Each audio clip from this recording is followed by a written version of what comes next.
Hello, good day, good day. Hi, I'm Bragi. Now today I'm here, it is a folktale day, and I'm here to tell you a story in English. So don't go, stay tuned. Today's story from the old days of England, in the old Saxon tongue. And the story is called The Mouse and the Cask of Ale. And this revolves around the story of a cat, meow, and a little mouse, squeak, who lived in a big castle. Now one day, as we said, in the old days, in the medieval times, when the people were poor and kings were rich and wealthy, there was a king, and he had a mighty stone castle. This was much later than the Vikings. This was more of a 12th and 13th century story. And this king, as I said, was rich in coin. You know, he could afford luxury food and he could afford the most grandest of castles. And this was a very old castle, and it was built on a rock, and it had many towers and many walls to guard it safe against the enemy. And of course, like all castles, it had cellars and dungeons and caves. And in one of these cellars, they stored good wine and good beer. And like many a good castle and many a good hamlet or farmstead, they had a cat. And of course, where you find a cat, you also always find mice. Well, in this particular story, we have one mouse and one little cat. And the mouse, well, he lived in the cellar where the wine was, the beer and the ale. The nice wine from Francia and the ale, the beer from all around England. For a king could afford such luxury things to give out to his guests when he had banquets and so forth. Some time passed, and the little mouse was going around, and now and again he'll find a bit of bread, a little bit of cheese on the floor, and he'll get it in his little paws, and he'll going back to the little den where he had, you know, all these nice things, had a bit of straw and a nice bed. Let's face it, folks, if you're a mouse, and I'm sure you'll agree, you want nice things too. I would like a nice straw bed if I was a mouse, and I would also like a bit of bread and cheese. And so the mouse carried on living his nice ideal dream. And the men who used to work in the cellar now and again would come down, and they would sneakily get a tankard, an old cup, old drinking vessel, and they would prise open one of the lids of one of the barrels to see, you know, just have a look in there, and of course by accident they would pour out a pint of wine or beer so they can get a little bit merry. Let's face it, you can't really blame them. And so one day a man, let's call him old Eirik, he's been working there a long time, you know, and somebody shouted, "Eirik, go and get some beer." "All right then, my lord, I will go and get you some nice beer." And he crept down the nice stone stairs, not like Anglo-Saxons had wooden stairs, and Vikings, mostly wooden. You know, and the old man kept on going down until he got to the cellar, and he came to the cellar, and it had stone pillars and an arched roof, and all you could see was barrels and barrels and barrels. Wow!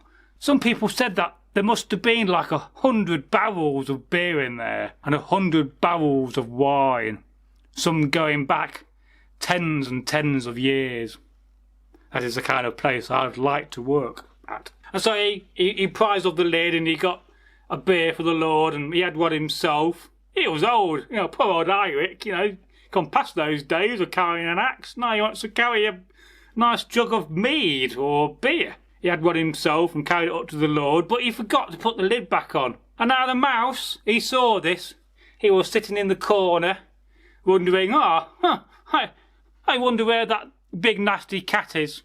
But of course the cat was prowling around looking for his next dinner, because let's face it, you know, cats weren't domesticated in those days really. You know, most cats were wild, and this was a rare occasion where a cat lived in a castle. And so, you know, the mouse saw the opportunity, and he crawled up the side of the barrel thinking he would have a little swig of the beer. But suddenly he fell into the water. Plop!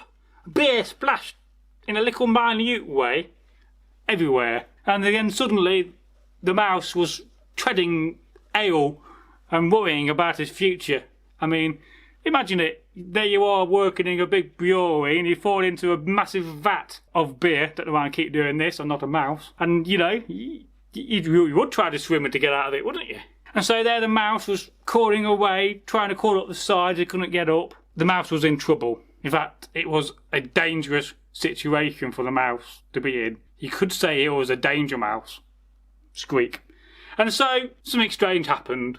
The cat, well, maybe not strange, something happened. The cat came into the little cellar and he heard the paddling. Cats have got big ears and very good ears. He thought, I wonder what that noise could be, said the cat. And of course, he realised there was a lid open to one of these strange wooden devices. Of course, to a mouse and a cat, they don't know what a barrel of beer is. We do. You should do. If you're not old enough, you shouldn't do. But we do. We have seen barrels of beer. Egil and I and you guys and girls. But to a mouse and a cat, it just looks like a wooden structure, doesn't it? And so he was crawling along with the mouse, creeping as cats do, thinking he's got some opportunity to eat. And inside the barrel he sees the mouse swimming, trying to swim. And the mouse looked up, looked at the cat, and the cat looked down, looked at the mouse, and the cat said, hello there, how are you? And the mouse said, what the crackin's that? I said, here I am, I'm paddling beer, whatever it is, I don't know, I'm a mouse. I keep drowning and sipping a bit and I keep going a bit fuzzy-headed. But here I am trying to escape and you say, how are you? Oh. And then the mouse said, could you do me a favour, Mr. Cat? And the cat looked down and said, oh, what kind of favour do you want from me?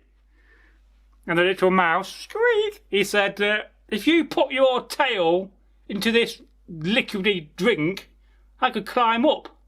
And if you do that, I'll let you eat me. Well, the cat, you know, he thought about it for a few seconds, but let's face it, they're not the most brightest of creatures in the world.